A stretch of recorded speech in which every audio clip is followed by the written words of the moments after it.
Welcome in the ring, folks. Welcome to each and every one of you. First things first, let us know if you can hear us. Please let us know if you guys can hear us. We got a very special guest coming by this evening. Pace and power characterizes a gentleman. Do let us know if you can hear us. We got our own struggles this morning. We want credible hearing. Valid viewers, good to have all of you on the live this evening. Let us know if you can hear us. Leonard Finance, Klangren, Sertima. All right, Leonard Finance says loud and clear in Brooklyn. Now that is what we are looking for, because that is what we want. That's what we want. We want to be heard, folks, by you, and we want to be seen as well. We got the former finance minister, Winston Jordan, is going to be dropping by. Good to have all of you folks. Hold it back on the live. Good to have you folks. A lot of news today. Pim Pim. A lot of news today coming out of Shibnarine, Chandra Paul Drive. Folks, wherever you're joining us from, share that live for us. Smash, smash, smash that emoji button for us, please, and thank you. We want to be seen. We want to be heard. Great to have each and every one of you with us this evening. Another evening, folks. It's December 10th, and it's December 10th. Believe it or not, Tuesday, December 10th. We're fired up at this end, folks, and we're ready to go. And we want to make sure that we're on all the pages that we need to be on, all the places, and you can help us to ensure that too. You know what you got to do? Share the live, folks, and smash that emoji button as well. Emily Durant, good to see you there. Wilton, good to see you as well. Look, all our favorite folks come out tonight. Share the live, folks. Deborah and Naomi, our apologies for this morning. You all saw how many times we tried, but the devil is a liar. Good to be heard tonight. Good to be heard. Good to be seen. 3 times this morning we tried. 3 times. Everything, and just like tonight says, we are go, and then you guys couldn't hear us. We apologize. We apologize. Hopefully, folks, hopefully we make up for it. Hopefully, no promises, but good to have all of you here. As I said, we are gonna have a guest dropping by, the one and only former Minister of Finance, Winston Jordan. He's going to try making sense. He's trying to make sense, and he said he got a couple of kudos for them. That's what he said. He said he's going to get credit where credit is due. That's what he said. Let's watch and see. But as we start tonight, folks, as we start, valid viewers, credible comments only. John Walcott and all the other folks. Yep. I see. You know, some of y'all know y'all ever. Andrew Griffith says 10% show this morning. We felt it and I spit it coming, you know. 10% show this morning. We felt it coming. We felt it coming. So here's where we start tonight, folks. The opener, you all know there was a number of salary increases announced today. Salary adjustments, please and thank you. A number of other things as well were announced today. And here is where we start. We do have the finance minister in the house going to be joining us. Salary increases announced, adjustments announced. Folks, we got some other allowances announced, duty-free concessions, training and education, police infrastructure and equipment. As I said, a number of things announced, and I don't want to prolong here too much, but we're going to be touching on some of this from the guy that knows the thing, studied it and know it. He ain't got no fake PhD and no fake masters in economics, no fake doctor. Understand the subject matter. You don't play, you know everything. But what he knows, he knows. And you all know where they're coming to come. Last government, this one, all this money, dilly-dallying, shilly-shallying. Still not seeing our ways. So there's where we're starting, folks. That's what we want to tell you, all those couple of things, of course. Our finale and this announcement today at the police annual Christmas breakfast. You know, the breakfast was not as he said, I'm going to give you all something now. Bam. Announcement. Look what's happening in Brazil. But Lula Inácio Lula da Silva not feeling too well, folks. And then the UN Secretary General got some things they want to tell us. Some good news out of the Georgetown Public Hospital Corporation for a Change. Yep, some of the things we're going to be touching us, folks. Why not let us start here?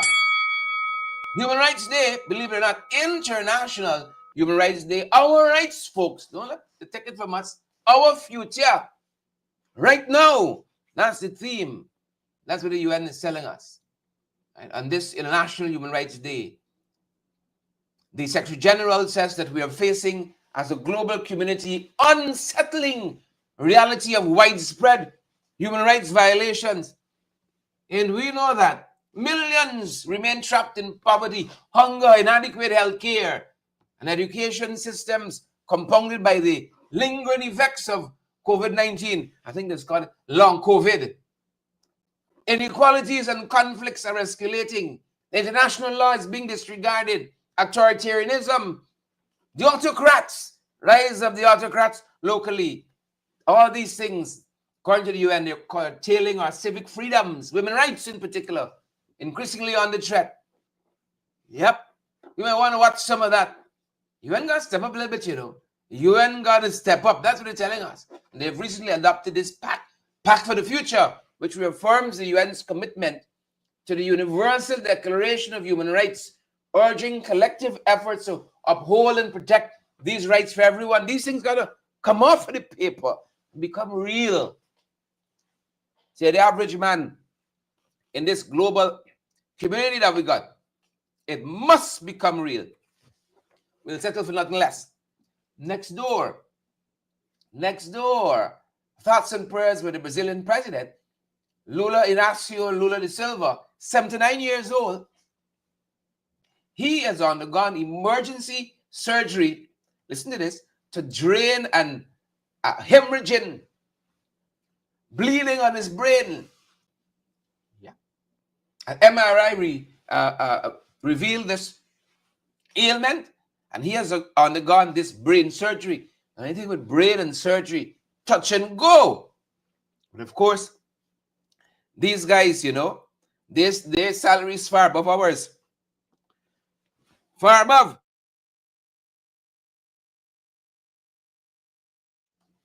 Their system too. Healthcare and so forth. Hold that graphic there. I was coughing terribly. Things are far advanced than where we are. It's touch and go here. Even more so. Brain is a sensitive thing. As I said, he underwent this procedure to drain, or undergoing this procedure to drain intracranial hemorrhage. Now that doesn't sound painful. Intracranial hemorrhage after an MRI revealed bleeding on his brain. Right? They said this procedure looks successful thus far, and he seemed to be recovering. Of course, this is in intensive care. You're not out of the woods till you're out of the woods. But our thoughts and prayers. Let's ring the bell one time. For our neighbors across the pond, ring the bell one time. We wish him a speedy recovery, folks. The Brazilian president, and of course, we did tell you we got that increase today. 10% for 2024 retro, January 1, 2024 retroactive, and then an 8% coming in 2025. They're telling us right now they're at 35 with this 10%. Where are they going to get with that 8? Right? And they ain't going to meet what the coalition did in 5 years, even with their harassment and even with their bombardment. God don't like ugly. You see, that's why I keep telling you folks. Hold on. Pull it back. Charlie Moe, Robin Free now. They could thief your vision and your ideas, but they can't work it. At least they could try to thief it. They can't work the thing the way you would do it. We were busy hammering out the infrastructure, rather the architecture for the National Resource Fund. We didn't start reaping the windfall. When them boys come in with like a turnkey, everything set. They open the door to their tenure, everything set. We didn't have that. But we were busy hammering it out so that Guyanese everywhere can enjoy it like you guys do. So we can be talking, as I said, with former Finance Minister Winston Jordan about a couple of those things. But before we get there, my Lord, 4 years later, we had Dindial, still got Dindial at GPL, 2 CEOs and a team leader. You got friends, family, and favorites in Adel and brother Cash. He is there too. Scrape pegging a wrong hole. They take one power ship, another power ship. They're running wide. They're burying posts. We ain't getting no place. They're telling us a second power ship arrived. How them birds doing? Now they told the wire for the last one. 60 megawatts is expected to be produced from this second power ship and added to the grid. And that's what the utility company announced today as the second power ship arrived. It's going to be docked in the Demerara River and connected to the national grid. I hope, like Sharman said a couple of years ago, they didn't electrocute everybody. 60 megawatts is what is expected initially to be added to the Demerara Berbice interconnected systems capacity. So they're hoping to address peak demand. That's what they're hoping to address. Let's see if tomorrow we say a blackout, what we must do next week. For what occurs currently, Seoul government should go home. We ain't getting water whole day without water. They're going to bring a water ship next. Some of the things we're following, folks. Some of the things we're following. You got a power ship. Then you got some people doing some ship.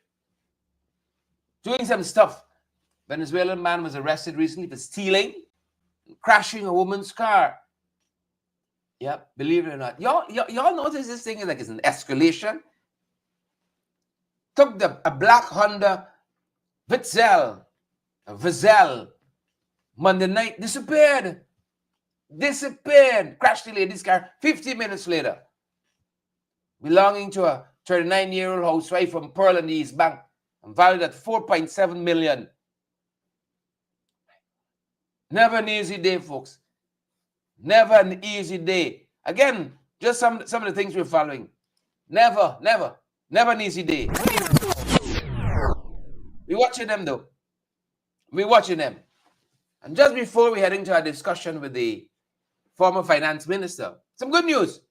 Good news. And like him, we can give kudos where they deserve. We're seeing some good news coming out of the Georgetown Public Hospital Corporation and all of our beautiful colleagues there. Yes, you know who we're talking about. All our beautiful colleagues there. The Georgetown Public Hospital Corporation has experienced, they said, a 55.3%, this is not so good yet, increase in patients from January to October 2024.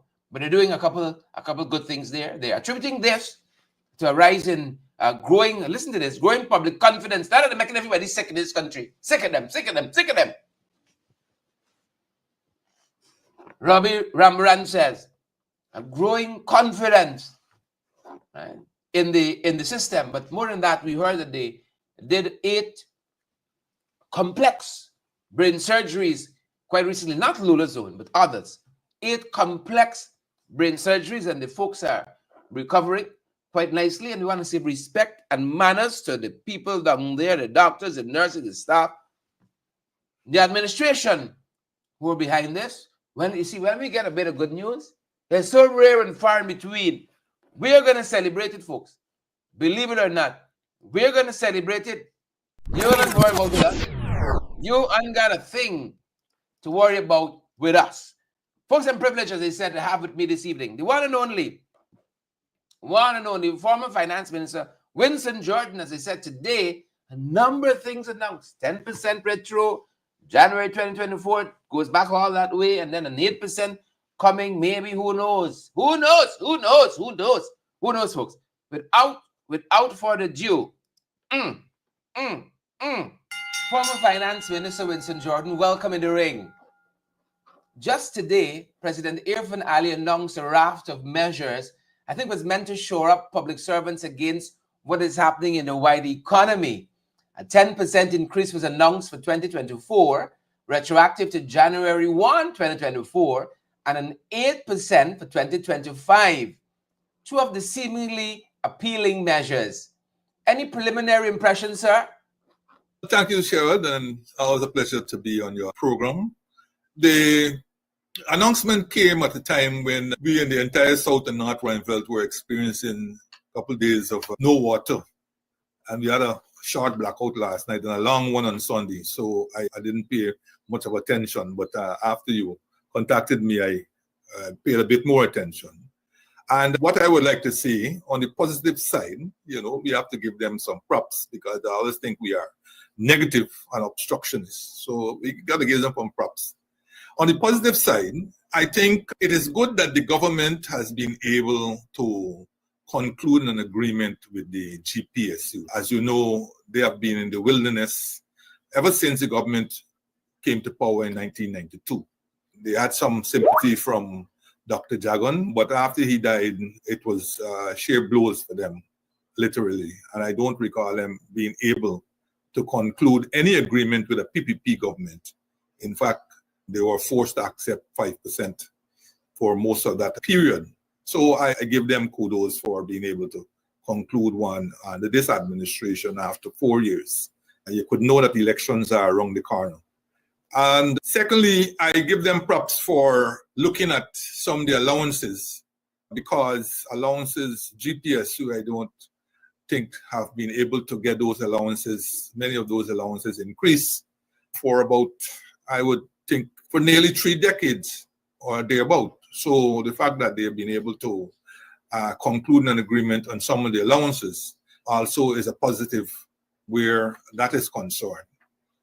The unfortunate thing about what they're calling a negotiation, though, is that we knew how much money GPSU would have been able to get because that bar had been placed on them by the contract that had been concluded with the Guyana Teachers Union, the 3-year contract of 10% for this year, 8% next year, and 9% in 2020. I don't know whether fortunately or unfortunately with GPSU, I understand they only concluded a 2-year agreement, which is good, right? Because it doesn't bind the incoming government in 2025 to a 2026 agreement in that sense. So I think they're restricted to 10% and 8%, which again is unfortunate. I'll come back to it.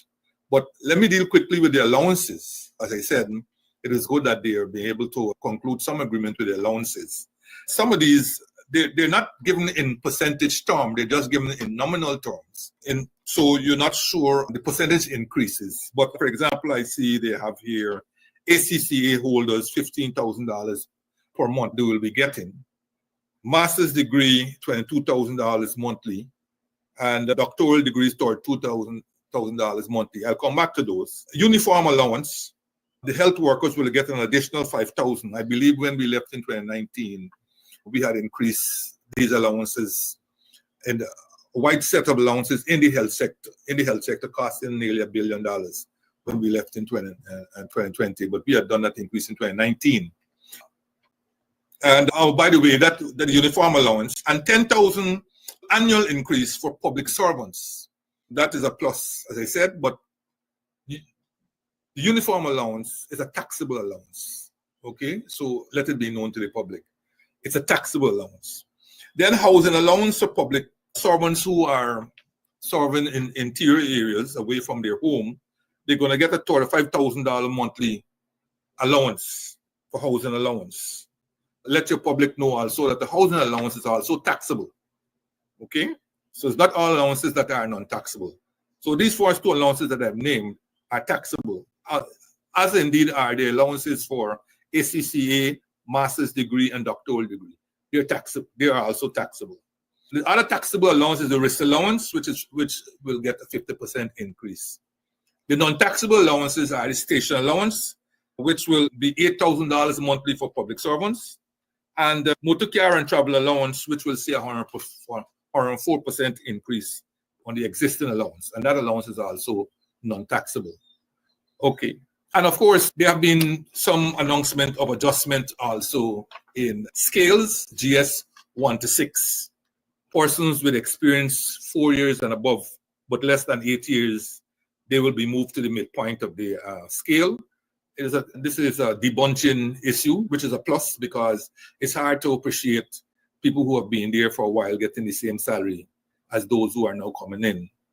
And GS 1 to 6, those who are greater than 8 years and above, they are going to go to the top of the scale, which also is a plus. I don't know anyhow if you are 8 years in a scale, whether you should still be working, really, because it doesn't say much for the system, for you as a person and for the system, for you to be working 8 years in the same position.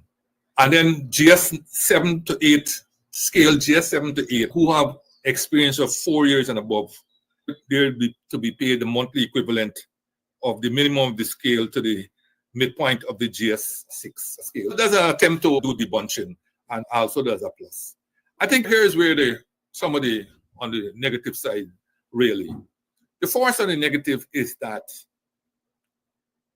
there don't seem to be a wages policy. Now that you have money, a serious attempt should be made to conclude a wage or to put out a wages policy. What is the intent of the government? How do we promote certain skills that we need? How do we reform the public sector? Because all we've been doing is complicating the public sector. We're trying to get wrong a proper public sector by employing a whole set of people on contract. And they say sometimes, not sometimes, they say contracted people are not the same as tenured people.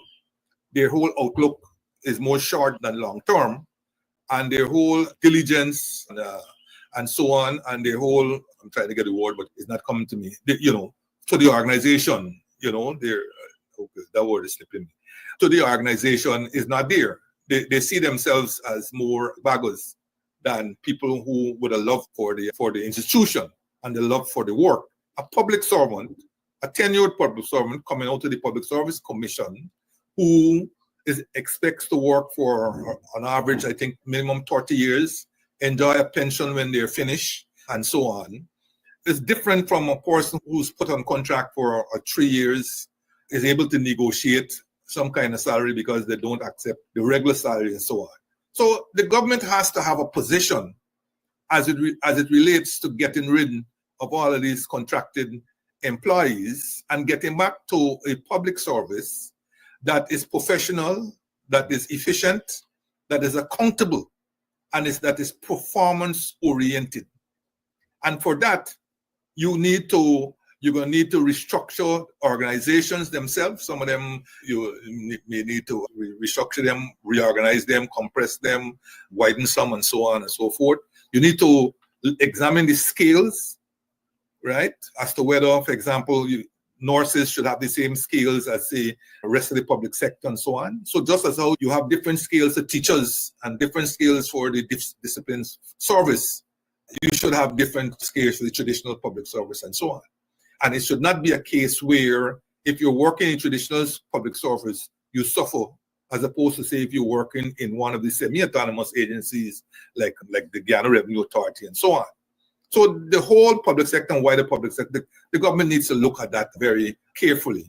And then, of course, it has to understand and appreciate how you bring in technology, right? Every attempt by both governments, whether it's the coalition or the PPP government, have really failed when it comes to the introduction of technology. In fact, what you have is a bunch of archaic laws. They're trying to change them now, but there's a bunch of archaic laws that exist side by side with the new laws that put in the technology.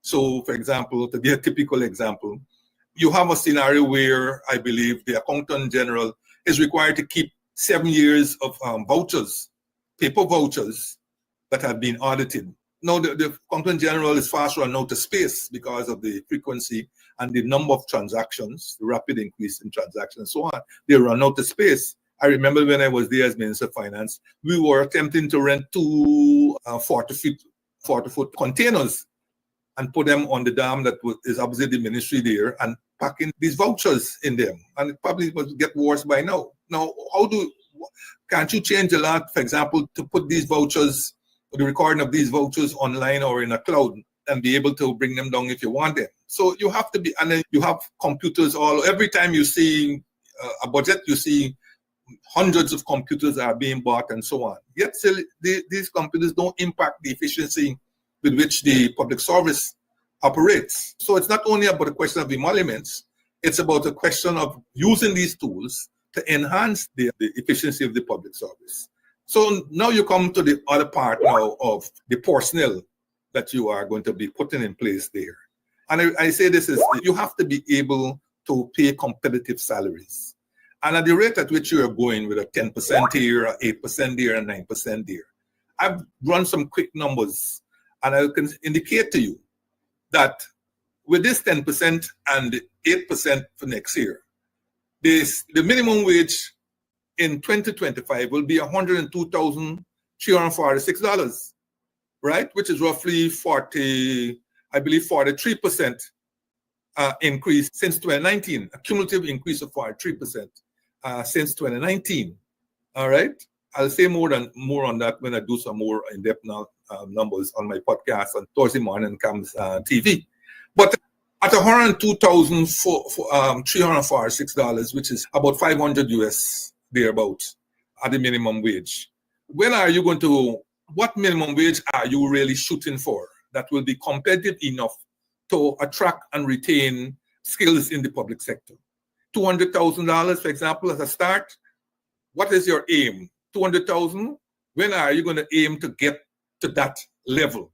You can't get to that level with 7% and 8% in a hurry until about maybe 8 to 10 years from now, just off the top of my head. And in 10 years' time, $200,000 in 10 years' time, how much is it worth in relative to today's money? It probably can buy only about maybe half of the goods that you could buy today if you were to get the 200,000 today. So you need a structured public sector reform backed by a wages policy, a technology policy, a restructuring of the public service, and so forth. You can't continue to reward both competence and incompetence at the same level. And this is what you do with across the board increases, right? You're rewarding both incompetence and competence at the same level of increases. You have to have a performance-based incentive scheme, which is the old increment scheme that used to be in the public service. And that will also, once you put back in increments, the incremental scheme, it will also obviate the need for debunching exercises that you have. It will also obviate the need for annual increases in wages and salaries and so forth.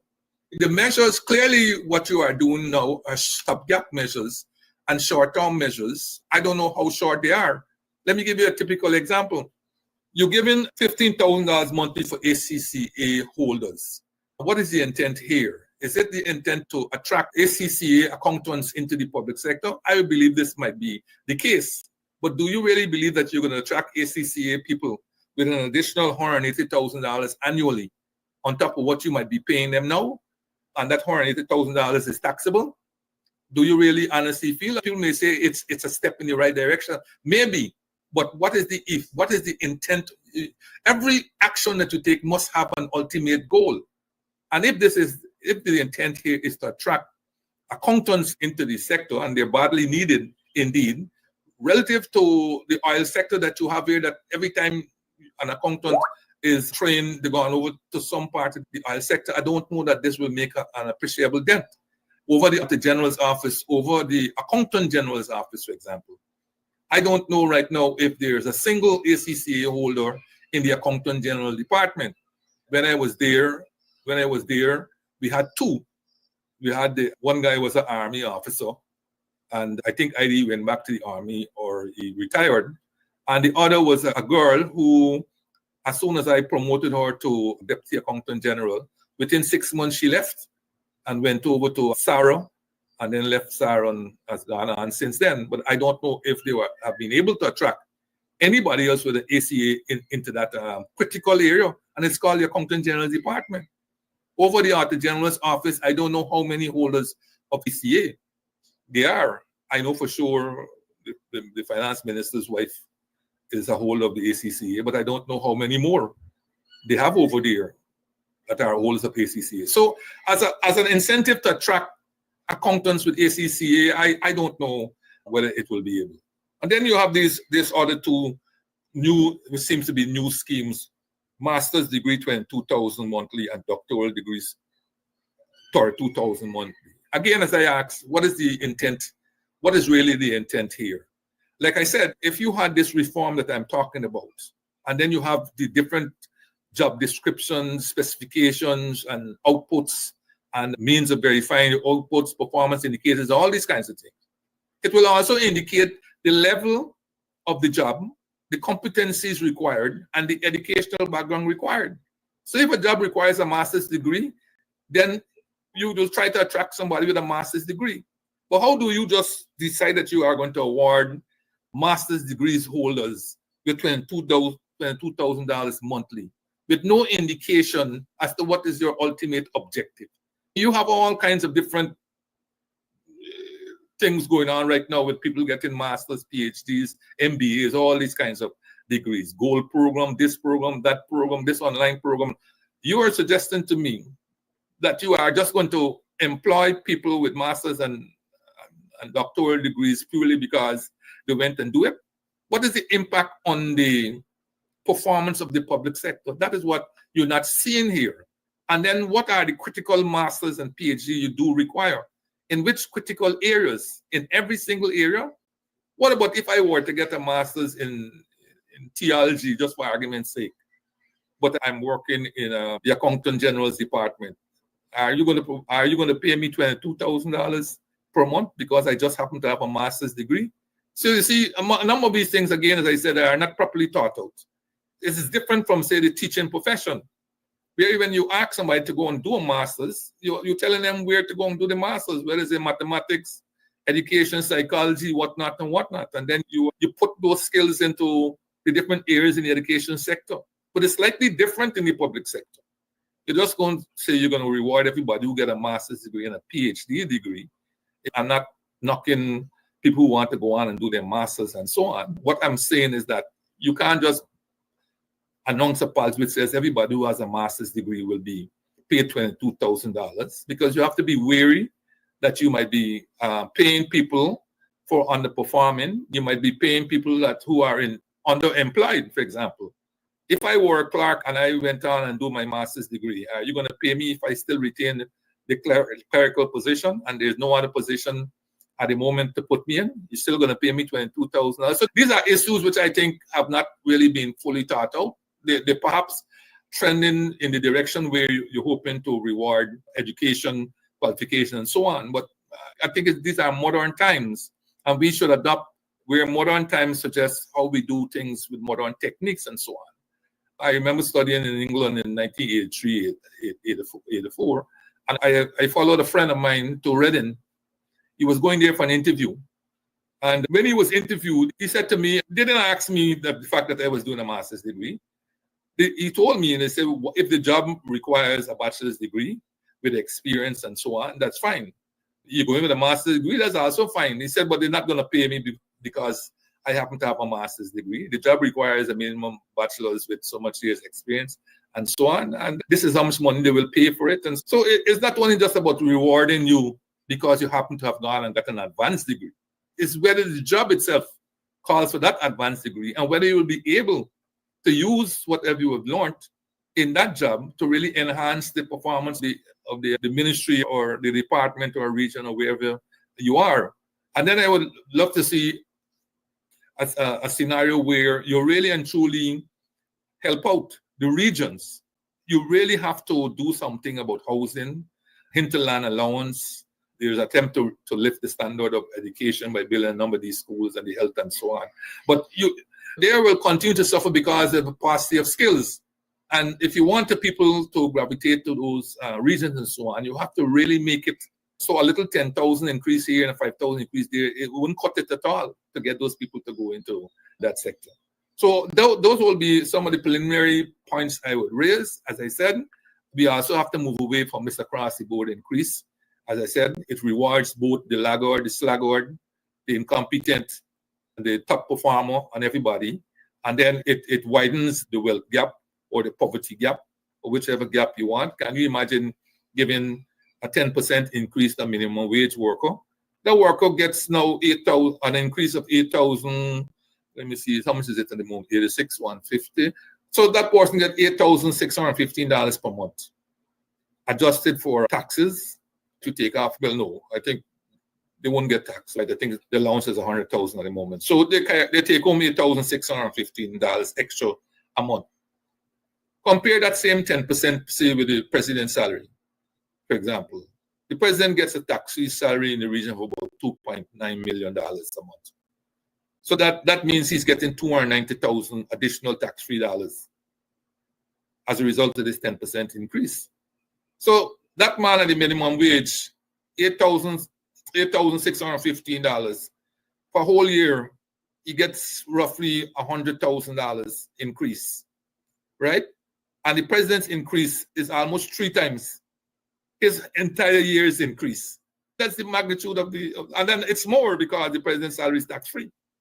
So that is the magnitude of the widening of the income distribution problems that you have with these across the board increases. I don't know that you can continue in this rate. And like I said, we need to start thinking about where we want salaries to be and thinking how we will get there in terms of the kind of increases that will allow the salaries to be A, competitive now with the oil industry, B, competitive with the private sector as a whole, C, competitive with the region. You can't complain anymore that you don't have money, right? Because you have a region that don't have all kinds of resources in terms of oil and so on, and that can pay far more, both in terms of salaries and allowances, far more than us, right? And D, internationally, you have to ask yourself, do you really want our nurses and our teachers to come back? Or do you think that you could forever go to Bangladesh and Sri Lanka and India and so on to recruit nurses at rates that are better than you're paying your locals, right? Just on salary alone, much less all the other conditions that you're giving to these people, these imports. And you can't just keep talking about the diaspora and not doing anything to attract the diaspora back home. The diaspora is not going to come for these kinds of salaries, right? So that is my point. Are you going to be making a strenuous effort to take salaries to competitive levels within its given? People will know whether they should stick around or whether they should just go, right? Because it doesn't make much sense in what is now an oil-dependent and oil inflationary economy, just to have a 10% here that appears to sound great. 10% sounds great, but means nothing on a salary that is considerably lower than what you can get just by going to the Caribbean or even before, if you can get into the oil sector. You understand? And of course, the reason why you have to get a salary is that allowances don't count when you want to count pensions down the road. Allowances don't count, right? Allowances don't count. So no matter how many allowances you give, ultimately it's my salary that needs to be considerably increased, because if I'm going to stick around and make that public service job a career, then I want to know that when I retire and so on, I can retire comfortably and live on a pension that is based on the last 3 years' salary or so on. And that salary is a competitive salary. And of course, GPS, they don't represent pensioners. A large number of previous public servants are now pensioners, and their pensions are hopeless. And in the case of NIS pensioners, it's even worse. What is going to happen? We're not hearing anything being announced for pensioners. And they seem to be the last cause in this. A society is judged by the way how it treats its elderly, its babies, and the dead, right? Many of us fall into the first category, and the society is looking thin, as you would say, Sherrod, where that is concerned. So those will be my preliminary views on this matter. Minister Jordan, you were answering so many of our questions already that I didn't want to interrupt just to hear my own voice. But I want you to zero in on that particular category of public servant, perhaps who you compare with the salary increase that President Irfan Ali is going to get.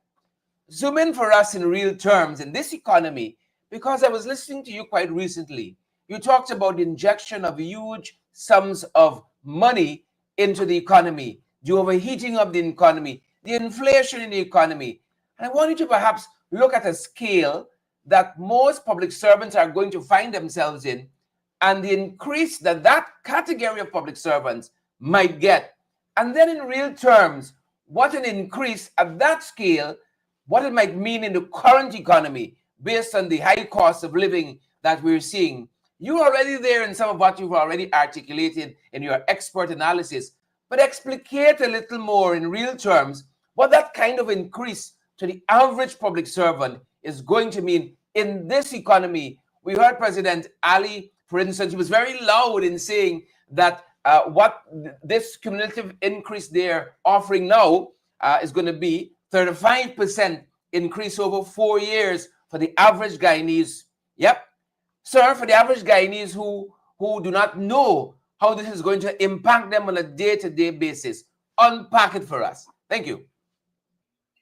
Yes, as I indicated, it's not gonna mean much. 10% of 86,150, which is the minimum wage at the moment, which the first three categories, in fact, the first six categories 1 to 6 is where the bulk of the public servants, that's where they reside, if you want to say. That's where their salaries are. And so sticking at the minimum wage at 86,150, when you give me 10%, all you do is give me $8,615 more. I don't know what $8,615 could buy, but in December it's not going to buy much. When as I said in a previous program, when inflation usually is be high in anticipation of vendors aren't fools. They know that the government, by tradition, is going to pay salary increases and back pay in December. So in anticipation of that, they raise their prices, because some of them will tell you that's how they got to catch the hand, because they've been catching hell whole year. So they're now catching the hand by gouging you, right? Gouging you in terms of prices. So $8,615 perhaps in many respects makes the person worse off, all right? Because without the increase, he probably will be able to buy 10 bundles of goods right now. With the expectation of the increase, the vendors already raised the price. He could only buy 8 bundles. So in terms of welfare, he's worse off than he was without the increases. All we need to do is make, as I said, meaningful increases at the bottom, while holding off on the increases at the top. I'm not saying to freeze the salaries, but I'm saying to you, if you give the bottom 25% increase, that's a quarter. That will be roughly 24 to 8. That will roughly be almost $22,000 increase to that individual. Okay? And if you were to give a 2% to the man who's already getting, let us say, $1 million, right? A 2% increase for him, right, is what, $20,000. Even if you give him a 5, right? Even if you give him a 5%, it will be $50,000, right? So he's still better off than the person at the bottom, but at least the person at the bottom will get 50% of what he got, and the person at the bottom will have carried home 22,000 plus. The person at the top carries home 50,000. There's some level of equity in there, right? But even in terms of equality, nobody ever said that we should all get the same ladders. In terms of equality, we all get the same ladder. It's clear that you can climb over the wall well before I could do. In fact, I perhaps wouldn't even get past the second treader. So that is the reality of the situation for those who are at the bottom. And with each round of salary increase, you further immiserizing those people. You further impoverishing them rather than making them better. Don't worry, this thing which says, oh, it has an extra $8,000 take home. That in nominal terms, that might appear to be, but like I showed you just now, without that salary increase, the person might have been able to buy 10 bundles of something. With that salary increase, as a result of the price increases and the gouging and everything that has taken place, they can only buy 8 bundles now. So they're worse off than they were before. Excellent. The final question I think I want to ask is whether we're reading this right. We started our discussion here by saying President Irfan Ali was in high praise of the cumulative increase. They've done about 35% in 4 years. You were able to do 77%. Are we reading this right? 77%. You as finance minister were able to do all of that without oil money. I've heard you in other programs talk about the injections the government is making in the economy. They say they say rather that oil money is only financing 30% of the budget. I think you put taxes at another 45% of the budget financing, and then borrowing accounts for the rest.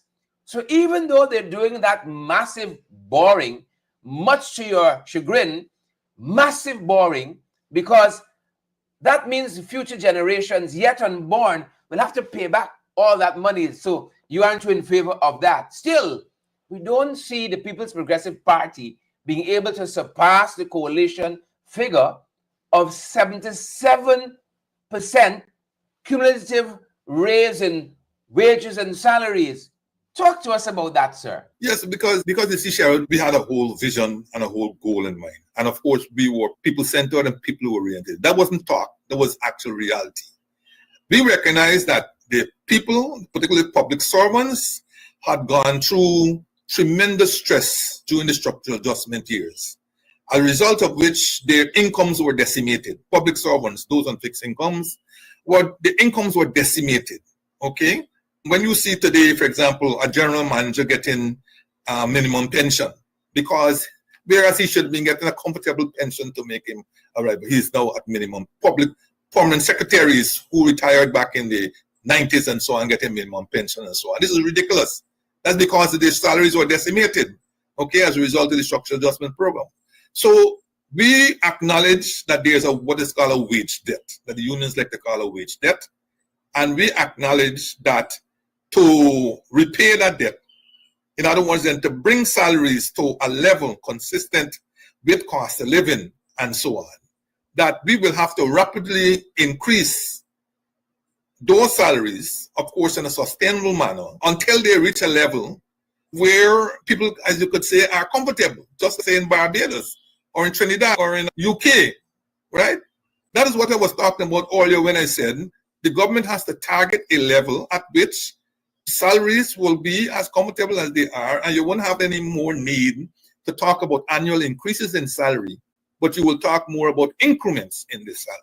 So it is no surprise that within that short space of time, we were able to lift salaries by 77%. And let us be quite clear about these figures. Let us be quite clear. We were able to do that with budgets that were under, for the most part, $300 billion, and keeping inflation in check. The average inflation for that 5-year period was about 1%. So when and the average increase in salaries for that 5-year period was 15.4%, if I remember the numbers off my head. So effectively, your real increase in salary was 14.4% when we take off the inflation. 14.4%. When you compare that with what they have done in the 5 years, because it's 2020, 21, 22, 23, 24, what they would have done, and I put in 25 because they already agreed to 8%. For that whole 2020 to 2025 period, which is a 6-year period, they would have increased salaries by roughly about 43%. But inflation, 43%, which will make it on average roughly about 7.7% yearly increase. But then the inflation also for that period, with estimated inflation, if I use estimated inflation as they have in the IMF documents of about 2.3% next year, it probably will change, probably be higher. And this year of about 3.2%. Then the average inflation for that 6-year period would be somewhere in the region of, let us say 3.7%. So let us say 3.4%. So effectively, you will have only taken home 4% on average every year of that 7.4% that they would have given you on average for that 6-year period. Cheese the chalk. But they are doing this without, they are giving these increases without any, as I said, any indication of where they want salaries to be and by when. I will give you a quick one again, Shared, as I remember, because I was doing these numbers just the other day. Let us assume in 2025, not assume, we know now that the minimum wage in 2025 will be $102,346. All right? Let us just say that you're targeting $200,000 as the minimum wage. If you do that, it will take you 7 years. If you were to do 10% per annum from 2026, every year 10% per annum, it will take you 7 years to reach 200,000, right? 7 years. That means 2032. Many of us will die by then. 2032, before you can get $200,000, instead of targeting $200,000 by the end of 2026. If you were to go by 9%, it probably will take you about 8 years. If you were to go 8% per annum, it will probably take you about 9 years. And if you were to go, say, 5%, which you were famous for, and they probably will bring it back soon, it will probably take you about 14 to 15 years before you $200,000. That is the reality of the situation. Nobody's going to wait around 7 years. 7 years to earn $1,000 or less than $1,000 at $200,000 per month, which using an exchange rate of 200, it's just about $1,000. Nobody's going to wait around 7 years to earn roughly $1,000. All things being equal, the exchange rate remain the same and all this kind of story. No, they're not going to do that. And so this is the reality that the government does not want to face. And unfortunately, I don't know, again, who was negotiating for the GPSU, even if they knew that their increases were circumscribed by what the teachers took. Even if they knew, I hope they were able to, because I read somewhere where the government brought in statisticians and from Ghana, from Bureau of Statistics and so on. I don't know what they brought them in for to tell them what. But I'm saying if the GPSU didn't put out these stark realities to the government, then the public service, rather than jumping for joy with these numbers, or some of the people who jump for joy, will soon realize they will fall right back to earth like one of those comets.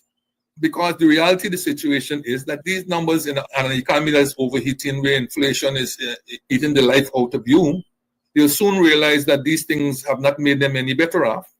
In nominal terms, they sound good, but in real terms, and cost of living and so on, they don't make you feel that there's any joy in it. And then you give it at Christmas, and you don't even reward the workers for the fact that you are using their monies for the last 11 months, right? And so this back pay, for the 11-month back pay, will be taxed. It will be taxed. And again, as I said, their own will be taxed. The president's own is not going to be taxed. The attorney general's own is not going to be taxed, because they all enjoy tax-free salaries. And this government should not be jumping up with joy for anything. They're the ones who said that the coalition government take 50%. And they're the ones who were out there saying in no uncertain terms that were they to come back to power, they will reject it, they will remove it, and so on. But they, unfortunately, the ones who are not only surviving, not only enjoying the 50% which they did not remove, but they enjoy the 21% increase since they come into power, that they have increased salaries by, and they are going to enjoy the 10% that they just announced, and they're going to enjoy the 8% that they just announced. Double standards where that is concerned. So don't jump in for joy telling how you're giving public servants this and that, when you yourself are enjoying and eating cake, bigger and bigger slices of the cake, and immiserizing the poor public servants, fooling them that with these nominal increases, but when in reality they probably will end up being worse off than they were prior to the increase announcement. Fantastic, Mr. Jordan. You did say that you have a podcast coming up on Thursday morning on CAMS TV. We look forward to that. And we're going to wait to get the rest of our questions answered there. Thank you so much again for giving us much food for thought tonight and for making it make sense. Thank you, sir. Thank you, Sharon. As I said, it was a pleasure to be in the ring or out of the ring. Thank you, sir. Let's keep boxing.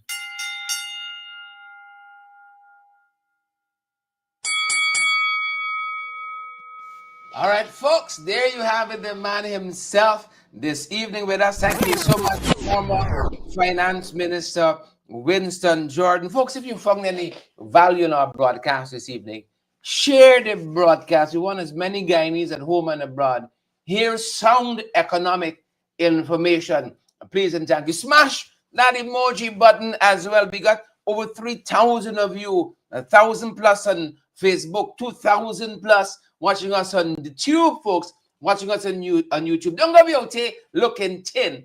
And by all means, folks, partner with us as well to keep our broadcast going. We see you folks there. We see each and every one of you, St. Romain and Lex Barker, watching us all the way from PK Port Kaituma, Leon Blair, Pamela Stone, Diana Dove, Naomi Drucker, making trouble in the comments, as per normal, Chin Sing Henry, Roberta, Edward, Stacy, Marlin. Good to see each and every one of you folks. That's going to do it for our time at this end. Patricia Fraser, Edward Brooms, Royston Frank, and that's our program. If you found any value, please smash that emoji button. Smash it. Smash, smash, smash, smash.